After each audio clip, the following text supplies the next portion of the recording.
What is the difference between a conforming member of a cult or culture and an individual? And what's the fulcrum that determines whether we are authentic self or a cult self? What's the variable there? And I would suggest it's the ability to fulfill our basic human needs independently. As an infant, we are 100% dependent on the giants around us for survival, security, love and belonging, outside validation as a substitute for self-esteem, the skills of others as a substitute for discovering and developing our own gifts, the abundance of others as a substitute for the abundance we create for ourselves as we express our gifts, and the agendas of others as a substitute for becoming part of something greater than ourselves. These human needs are innate to every human.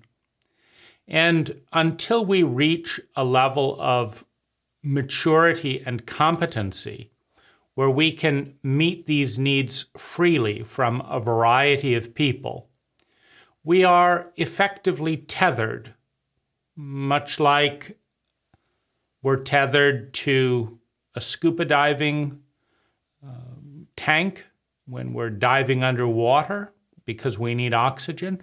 We are effectively tethered to our cult system until we learn and grasp the art of freely meeting these needs in a variety of different ways in the world.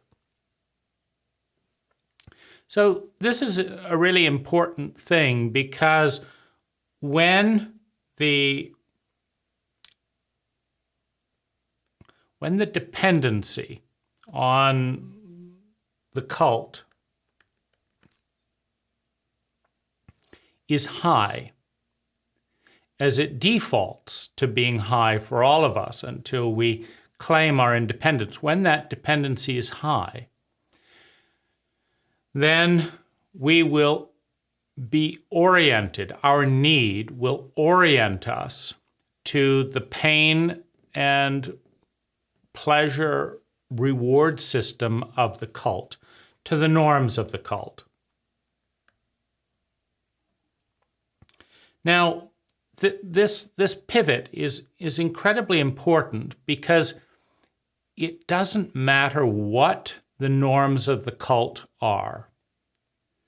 Meaning, if you are dependent for your basic human needs on the cult, then whatever your cult does and doesn't do, your conformity, which is a price you must pay in order to fulfill the needs that you depend on a cult and the giants around you to fulfill.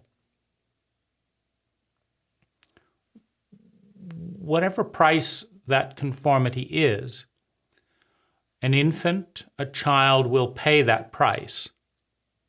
And one doesn't become an adult until one is capable of rebelling and willing to rebel by being willing to take oneself out of one cult into a cult that is conducive to meeting our human needs as we see fit. Now, if we're cult-oriented, meaning if we're still in a dependent relationship, it does not matter what the cult's norms are: chauvinism, racism, stupidity, ignorance. It doesn't matter traumatic illiteracy. It doesn't matter what the cult dictates. You will conform to the norms of your cult. And this is why it's such an important responsibility. As a parent, you hold the strings until your child is capable of rebelling. You hold the strings, and while you hold the strings, you can demand that your child become suicidal. You can demand that your child dissociate. You can demand that your child become sociopathic. You can demand that your child hates themselves, and they will conform. They will fulfill your demands. Now, the demands of, an abuse system, the demands of a family or of any cult, do not have to be spelled out explicitly, and in most cases are not. A slight tightening of the eyes, followed by a smile, is all an infant needs before language. A slight tensing of the tone, an overwhelming experience for an infant relating to giants upon which it depends, is all that the infant requires to attune, to learn the laws of the cult. Watching older brother Billy get invited for a drive after he keeps one of Dad's secrets is all the information you need as a 5-year-old to understand that the reward for keeping secrets for one of your giants is special perks. And the punishment for not keeping secrets is dirty looks and perhaps a slap in the face, which is a big deal to an infant in a world of giants. You learn the rules of your cult before you have language. And you learn them from the facial expressions, the tones, and the patterns of intimacy by the giants around you.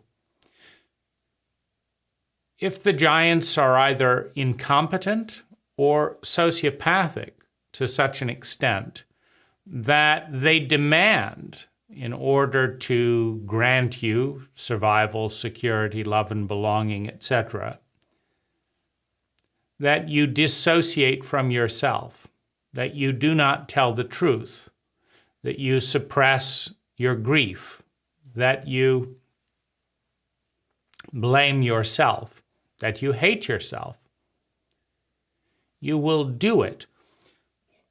But when you move through adolescence, if you've been so cut off from who you are, by the time you reach an age where you can be dependent, you may not know the way back pre-verbally, before language, to the self that was sacrificed in order to survive and feel secure to some degree in a dysfunctional family system. You do not get to claim and restore the tilt towards the authentic self until you have faced death. This is the initiation into adulthood. Because every part of an abused body, every part of a brainwashed adolescent tells them they're going to die if they break the taboo and say the unspoken thing into the family system. if they break the taboo and enter their body and speak the truth that has been waiting to be spoken since they were born. Their body tells them loudly, you are going to die if you break the law that has allowed you to survive, to feel secure, etc., in the land of the giants. Now, in a traumatically illiterate culture, where abuse is relabeled as love, you don't get to even grasp what you're dealing with. You just get near and your body starts shaking. You get near and it feels so bad, you instinctively move away before you understand what you're moving away from or why your body is shaking. Why is it that you fear death from such loving parents, from such a loving government, from such a good employer? Why is it that you are shaking, afraid of death as you get near that line? You have no support in a psychologically illiterate culture to answer that question, to understand it. And in the same way that a rat will avoid getting near the door of its cage if it has been traumatically shocked repeatedly for doing so, in the same way that a rat will lay there and be electrocuted if it learns that nothing it can do will influence its tormentor to stop shocking its body. In all these ways, we are wrapped inward into the silence and invisibility of our parents and our cult, while being given the traumas, the griefs, the blind spots of our parents and our cult, and left there asked to forget what happened, asked not to speak of what happened and is happening, to make the abusive faces of the giants we grew up with less culpable, more comfortable, to placate the abuser in many ways. And this is the challenge that we each face as we move towards a necessary blossoming of self, an initiation into self. We must face death by breaking the taboo of silence and secrecy in our parents and in our cult. Hi, I'm Dane Rose. All knowledge begins with a paradigm, and out of that paradigm comes an idea, an awareness that we adopt, reject, or synthesize into something better. It doesn't become wisdom, it doesn't become useful until we take action, until we integrate it into not only our thoughts, but our feelings, our body, our words, and our way of being. For that to occur, we have to move from the passive media paradigm into more active engagement.